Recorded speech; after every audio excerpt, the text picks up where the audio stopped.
Nos vamos a Ecuador, que continúan con campaña electoral. Camino al balotaje del próximo 13 de abril. Estamos con César García. César, te escuchamos. Sí, Maga, qué importante poder acudir a la fuente. Estamos en el Consejo Nacional Electoral para dialogar con Elena Nájera, quien es consejera, para conocer qué es lo que dice la ley al respecto de la licencia que debería tomar el presidente de la República para hacer campaña. Hay posiciones, obviamente, en el interior de este cuerpo colegiado diferentes, pero vamos a escuchar la de Elena Nájera. Gracias, señora consejera, por este espacio con Latinoamérica. ¿Qué es lo que corresponde de acuerdo al Código de la Democracia? Porque muchos hablan de que hay un vacío, de que el presidente, al estar luego de una muerte cruzada, no debería tomar licencia. ¿Qué es lo que usted piensa? Bueno, muchas gracias por la entrevista y poderme dirigir a la ciudadanía a través de este prestigioso medio.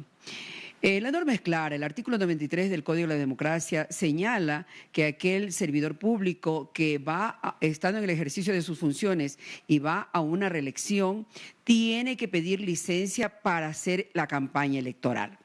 Sin embargo, aquí he presentado un proyecto de resolución para que el Pleno del Consejo Nacional Electoral notifique con esa resolución al señor presidente de la República, presidente y candidato a la vez, que tiene la obligación de pedir licencia.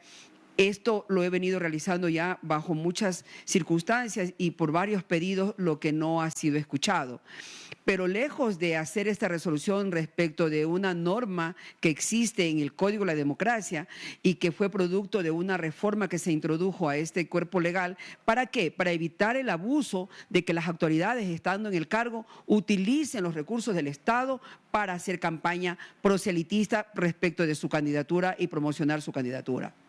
Bueno, el día de ayer, por la tarde-noche, se conoció ya la resolución en firme del TSE respecto a lo que pasa con Verónica Abad, la vicepresidenta de la República, con la suspensión de sus derechos políticos. A su criterio, obviamente no como jueza del Tribunal Contencioso, pero sí como una consejera del CNE, además de abogada, le consulto, ¿esto corresponde así o es retroactivo o cómo se fija ese tipo de suspensiones? Bueno, siempre lo he dicho que yo en el Tribunal Contencioso Electoral no creo, no confío y por lo tanto en las resoluciones y en las sentencias que ellos emiten yo no tengo confianza, porque desgraciadamente la ley se hace para el más débil, para aquella persona que está en una circunstancia totalmente difícil o en una circunstancia en que está adversa al régimen de turno y definitivamente esta consejera que ha sido violentada aquí por el consejero Pita, por la presidenta, no recurre al Tribunal Contencioso Electoral, lo he dicho en muchas ocasiones, porque en ese órgano jurisdiccional yo no confío. Entonces, si a mí me pregunta, simplemente es un tema coyuntural, es justo cuando termina el debate electoral, ¿por qué no lo hicieron antes del debate? Para que no sea materia de esa situación que estábamos viviendo. Y ahora lo hacen al inicio de la campaña electoral. ¿Con qué ánimo? Con el ánimo de que ahora sí el presidente pueda pedir licencia dejando a alguien de su entera confianza en ese cargo de vicepresidenta. Porque es importante señalar que si la vicepresidenta hubiera estado en buenas relaciones de amistad con él, no hubieran hecho caso omiso de este artículo 93 del Código de la Democracia. Sin embargo, es importante señalar que este Consejo Nacional Electoral sí se apresuró a hacer una resolución ante el pedido del presidente, ante el pedido del ministro de Gobierno, de que se prohíba que se tome fotografías en el biombo cuando se va a hacer el momento del sufragio electoral. En cambio, ahí sí lo hicieron de forma agenciosa cuando para ahí no hay norma. Simplemente cogieron una similitud, cogieron y argumentaron que el voto era secreto. Claro que eso significa que están cumpliendo órdenes desde el poder. Ahora, respecto a esto último que usted menciona, ¿no participó usted de la reunión con el bloque de seguridad para conocer los argumentos del por qué se implementaba esa medida?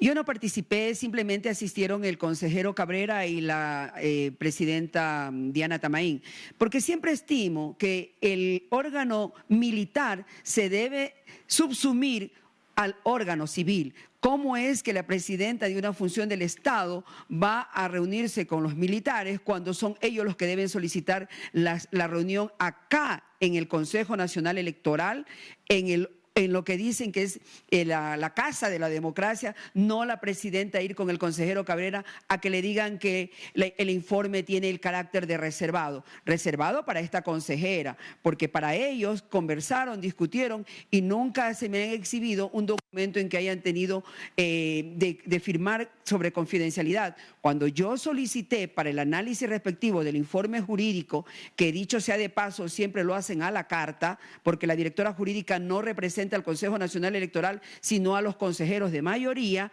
ahí me dijeron que tengo que firmar un acuerdo de confidencialidad y reserva, porque no me podían entregar un documento que estaba calificado de reservado. ¿Por qué? ¿Por qué lo califican de reservado? Para precautelar, dice, la seguridad de las personas que denunciaron. Entonces, yo exhorto, llamo la atención a las Fuerzas Armadas que si tienen ese documento, al Comando Conjunto, al Sistema de Inteligencia, si tienen ese documento como reservado, presenten la respectiva denuncia ante la Fiscalía para que se investigue estos hechos que están causando conmoción, porque solamente fueron en la provincia de Esmeraldas y Guayas. ¿Cómo es que lo hicieron para todo el territorio nacional? ¿Por qué no hicieron simplemente que esa resolución sea para estas dos provincias que dicen que fueron amenazadas? Y si la señora presidenta y el consejero Cabrera conoce de este particular, también les envié un memorando en el que tienen la obligación jurídica de ir a denunciar un hecho que fue puesto en conocimiento de ellos. Una última. ¿Usted considera que hay todas las garantías para que el 13 de abril se den elecciones transparentes y que sea la voluntad popular la que se imponga? Eso es lo que debe hacer el Consejo Nacional Electoral, respetar que lo que los ciudadanos eligen en las urnas, eso se considere que así es, no que se estén dando estos favores y aún más con un audio del consejero Cabrera en la que señala que la señora Diana Tamaín está actuando bajo temor y bajo amenaza. Esto tiene que ser investigado por la Fiscalía de forma inmediata, porque no se puede permitir aquí que desde el poder se ultraje, se amenace a ninguna autoridad electoral. O por lo menos la señora presidenta tiene que salir a desmentir que esto no es verdad, que no está ejercida presión. Pero si no está coaccionada, sí hay una entrega de un puesto al hermano de ella, que es cónsul en Queens, uno de los consulados más importantes que tiene el país de migrantes en el exterior, y también deben ellos responder por qué estos favores, por qué estas dádivas, por qué estas entregas, ¿a cambio de qué? Entonces yo hago un llamado a los consejeros del Consejo Nacional Electoral que no solamente para el discurso se queden, que son transparentes, que son honestos y que van a hacer cumplir la ley. Tienen que demostrar con sus actos. Simplemente les llamo a que hagan la resolución de que el señor presidente cumpla con el artículo 93 de la ley y el señor Contralor a activarse porque ya se han cometido actos de un supuesto peculado. Gracias, ahí tienen a la consejera Elena Nájera. Por cierto, ayer estuvimos también con el Contralor hablando al respecto del control electoral y cómo se está procediendo a precautelar que los bienes públicos no se estén usando en el contexto de esta campaña electoral. Importantes denuncias que vienen desde el interior del Consejo Nacional Electoral y que constituyen también otro ingrediente en medio de esta recta final para el 13 de abril, Maga. Bien, César, vamos a seguir entonces con esta información analizando, ¿no?, estos próximos días cómo va a seguir la situación de Noboa y esta licencia. Muchas gracias.